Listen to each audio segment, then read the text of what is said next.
Hello, I'm Brambatu. And I'm Sean Carbonda, and welcome to our podcast, Weekly Dose of High School, where we'll be guiding you through the life of a high school student while speaking to knowledgeable people in the industry.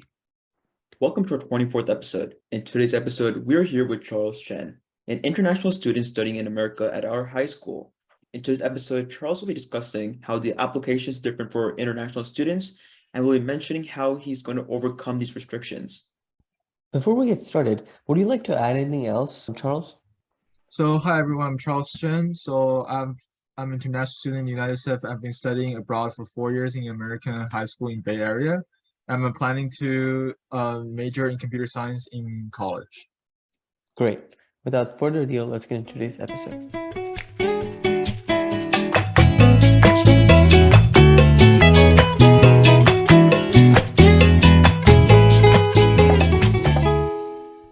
All right. Hi, Charles. Can you name the limitations you had to face throughout high school? For example, was it harder getting to specific summer programs or meeting certain requirements only applicable for international students?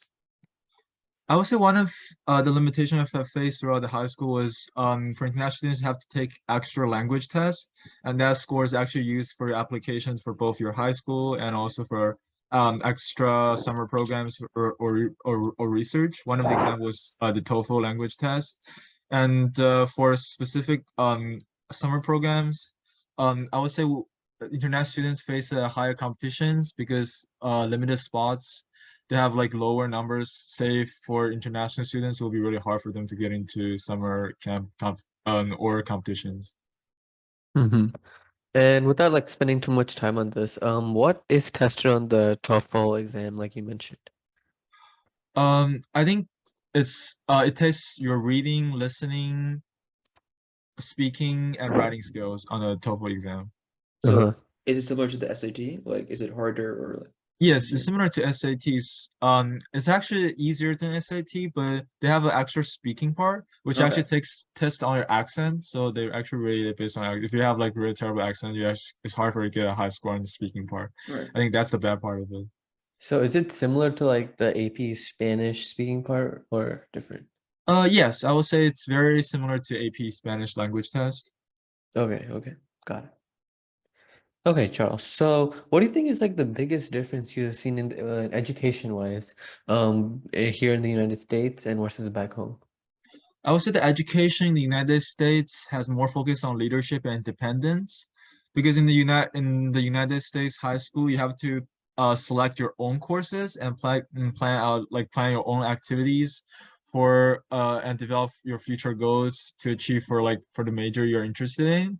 But in China, um, all the courses are selected by the schools, and you don't need to worry about anything about course selections or your future majors. So I would say that's less emphasized on leadership and independence, but in China, they more emphasize on academics performance. So they solely focus on your grade. Uh-huh. And so like American universities like highlight always have the, like the extracurriculars and essays. So is this only in the United States, or do you know any like family members who apply to universities back in China? Do they also have to have like essays? No, the only thing they need to have is the test score. So in China, they have a standardized test for high school students similar to SAT, but more harder and well-rounded than SAT. They have not only they are not only testing English and math, but also other subjects, science subjects, and like class and social science courses like Mm-hmm. histories. And the only thing you need to submit for a college application is your test score of the standardized test, and there's no focus, and there's no need to submit any information related to your extracurricular activities. Okay. Okay. Got All right, Charles. Do you believe the acceptance rate for colleges is lower for international students? If yes, don't you think CS programs would be really hard to get into? Yes, statistically, it is the acceptance rates for college is actually lower for international students because of limited space, save for international students. And it is indeed very hard for international students getting into CS programs. And also due to like the increasing, especially for Chinese in international student right now, because of the increasing tension between the Chinese and US government.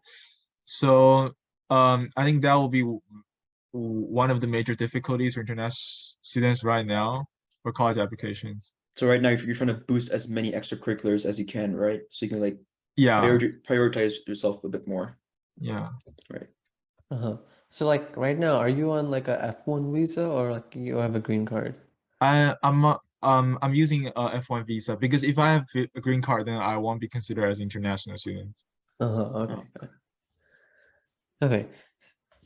So, what are some key differences that you've noticed already when it comes to like the applications for international students and the applications for domestic students? I would say the actually the application process are pretty much the same. One of Mhm. the main difference is related to the financial aid. It is actually hard for international students to apply for financial aid because it will actually affect your acceptance chance if you apply for financial aid in your Uh-huh. application. so is it harder So, for you to get into like universities if you do apply for financial aid? Yes, it will lower your chance Oh, and okay. specifically said on the Common App applications. Mm. so is this also true for like the need blind schools? Yes. Okay. All right, Charles. Do you think it's possible that colleges would want to accept more international students to make themselves more diverse?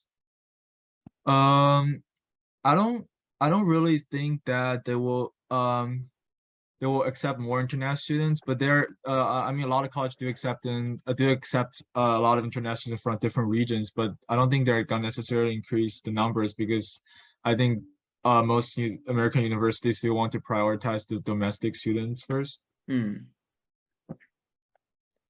So, Charles, like as a follow-up, do you think you have like an advantage over international students studying outside of the United States, or do you think you're in the same boat as them?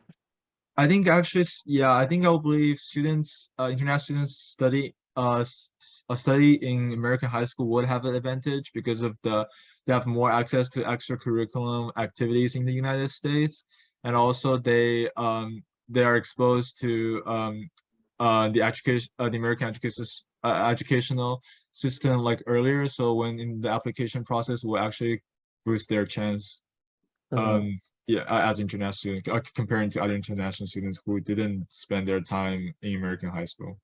And they also like colleges like when they're like selecting schools, they're familiar with like the American schools, maybe like compared to like a international school. So maybe Yeah, that might also help you out. yes, that's true. Okay, so when did you plan out like I'm gonna do this sort of extracurriculars for like your college? Was it from like middle school or was it from like start of ninth grade? I actually started of ninth grade because I think I developed the ideas that I want to study in CS in the future in college on ninth grade. So I started to plan my extracurricular activities related to CS.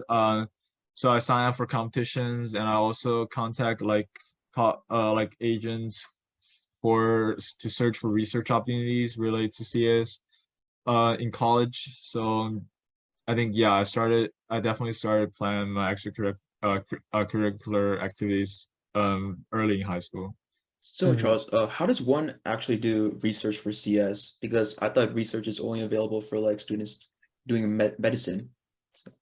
So one of the research I participate is actually related to biology. So Oh, it's more like you participate in a research group and you are working on like the tech part because a lot of college research related to biology or chemistry require data analysis. okay. So you help them to and analyze their data and produce graphs and like providing all the charts and information they needed on their research papers. So I'm That's the assuming main. you've already published the research paper, right? Yeah, I help work on research that the research group have published a paper based on like I think the research topic was about like and was about like bacteria's treatment and stuff. So were these sources that you published at like were they journals or some kind of credible source? Yeah, they were on Science Journal. Okay. Well, that's it for today for episode 24, a weekly dose of high school. Hope you guys enjoyed listening to Charles Chen speak about his journey as an international student studying in America. Also, if you haven't already, Make sure to subscribe to our podcast, whether you're listening on Spotify, Apple Podcasts, Google Podcasts, or even on YouTube. We're on all those platforms. We upload weekly episodes, so make sure you're subscribed so you never miss an upload. Until then, take it easy.